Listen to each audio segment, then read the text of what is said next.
Mapagpalang araw na naman po sa ating lahat. For today's video mag-tutorial naman po tayo dahil nung isang araw ay nag-unbox lang tayo ng in-order kong multimeter. So ngayon po ay ituturo ko naman kung ano-ano ang function ng bawat letra na nakalagay sa multimeter, kaya wag na nating patag-alin pa, kaya simulan na natin to.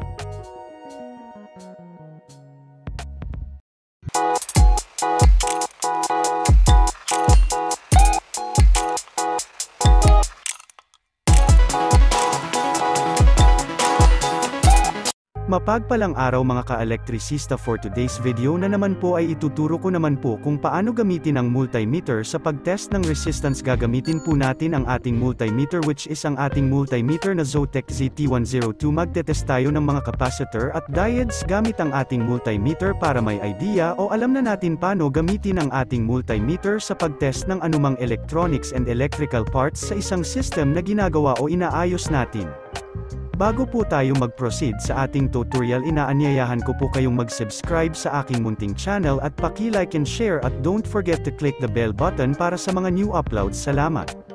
Reminders ko po lagi sa inyo mga ka-elektrisista, lagi po tayo mag-ingat sa mga ginagawa natin sa araw-araw. Bilang mga electrician, sanay isipin natin lagi unang-una ang ating safety.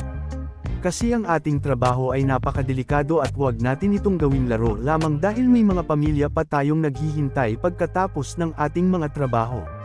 Okay, now hawak ko po ang ating multimeter. As you can see, marami tayong makikitang symbols, pero ang ating tutorial ngayon ay ang pag-test ng resistance. Makikita nyo sa baba ng multimeter may tatlong butas, mayroong pulang butas na may symbol ampere, common ang gitna. At ang huli ay pula din na butas, which is may mga symbols ng V, voltage, diodes, capacitor at resistance ohms. Gagamitin natin ang isang pulang butas sa multimeter, ang pulang butas na may symbol na ohms, V, voltage, M, A, milliamps, capacitor, diode. At ang itim na butas sa gitna ang common terminal.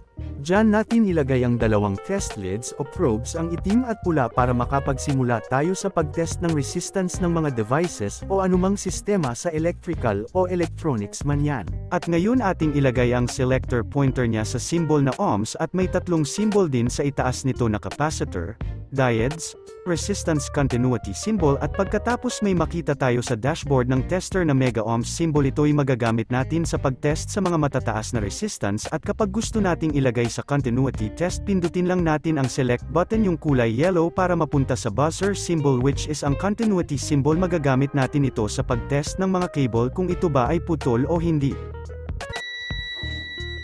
At kung magte-test naman tayo ng diode, select ulit tayo at makikita natin sa dashboard yung symbol ng diode, at pwede na tayo mag-test ng diode niyan.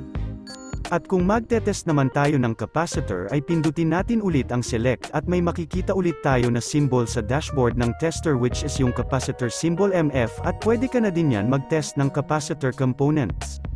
Ito na po ang actual na pag-test ng mga components, kaya panoorin po natin ito ng mabuti para masundan natin kung paano ito ginagawa.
Hanggang dito na lang po ang aking topic sa araw na ito. Sana'y may natutunan po tayo at huwag po ninyong kalimutan mag-subscribe sa aking channel at pakiclick ng bell button para sa new upload videos. Salamat and God bless po sa inyo.